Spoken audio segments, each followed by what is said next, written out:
Angin raksasa, tornado, yang berdampak terhadap 5 kecamatan di Jawa Barat, diharapkan jadi bahan penelitian lebih luas mengenai dampak perubahan iklim. Sebanyak 534 bangunan mengalami rusak ringan hingga berat akibat bencana, tornado, yang terjadi Rabu sore, 21.02, di Kabupaten Sumedang dan Kabupaten Bandung, Jawa Barat. Badan Penanggulangan Bencana Daerah BPBD, Jawa Barat juga melaporkan, sebanyak 835 keluarga terdampak, dan 33 orang luka menjalani perawatan di rumah sakit. Video yang tersebar di media sosial menggambarkan angin kencang telah merobohkan pepohonan, kendaraan roda 4 terguling, dan material bangunan terangkat ke angkasa. Angin kencang yang tergambar di dalam video juga berputar, yang diduga turun dari kumpulan awan hitam di langit. Fenomena alam ini kemudian dianggap sebagai tornado, yang kemungkinan muncul pertama kali di Indonesia menurut seorang peneliti Pusat Riset Iklim dan Atmosfer di Badan Riset dan Inovasi Nasional (BRIN). Namun Badan Meteorologi, Klimatologi dan Geofisika menyatakan fenomena angin berputar itu sebagai puting beliung. Apa yang sebenarnya terjadi? Apa bedanya tornado dan puting beliung? Mengapa disebut sebagai tornado? Sejumlah negara dunia seperti Amerika Serikat, Kanada, Prancis, China, dan Mongolia lazimnya mengukur tornado menggunakan skala Enhanced Fujita EF. Skala EF menilai intensitas tornado berdasarkan dampak kerusakan yang ditimbulkan. Artinya dari kerusakan yang terjadi bisa diperkirakan kecepatan anginnya. Peringkat skala EF antara 0 sampai 5. Semakin besar angkanya, maka semakin besar pula kerusakannya. Dalam kasus angin yang berputar dan bergerak di Jawa Barat, dampak kerusakannya terjadi di 5 kecamatan.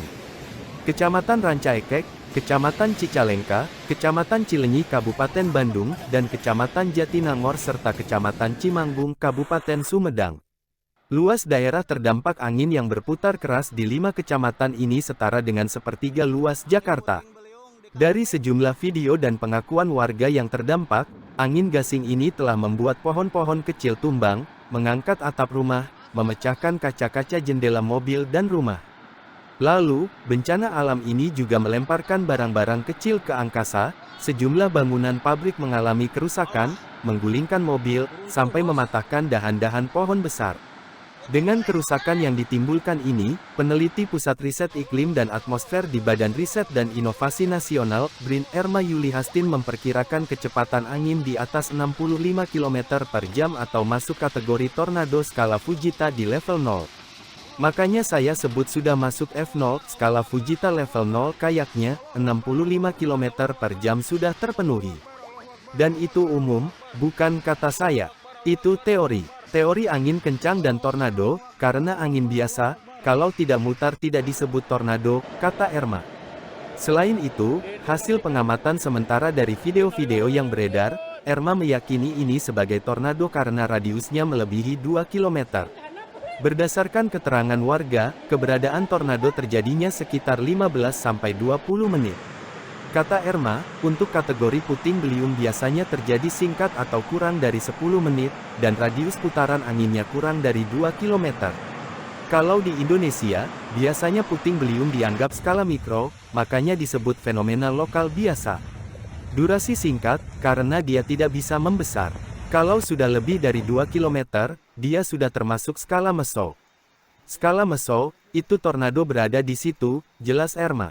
Ia juga melihat indikasi fenomena alam ini sebagai tornado karena bentukan awan yang membuat bulatan tertangkap lewat foto satelit Himawari. Secara visual awan saja, sudah bisa ditangkap oleh satelit. Bagaimana kita tidak bisa sebut sebagai tornado, begitu kan? Dalam fenomena puting beliung, biasanya tidak nampak dari citra satelit.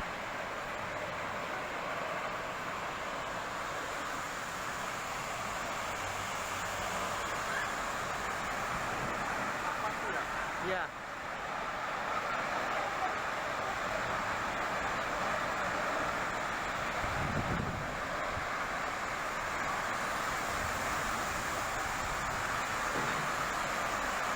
Allah ya Rabbi, astagfirullahaladzim, mohon maaf.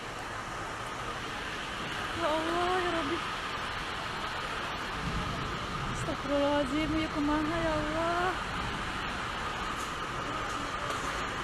Astagfirullah ya Allah ya Rabbi.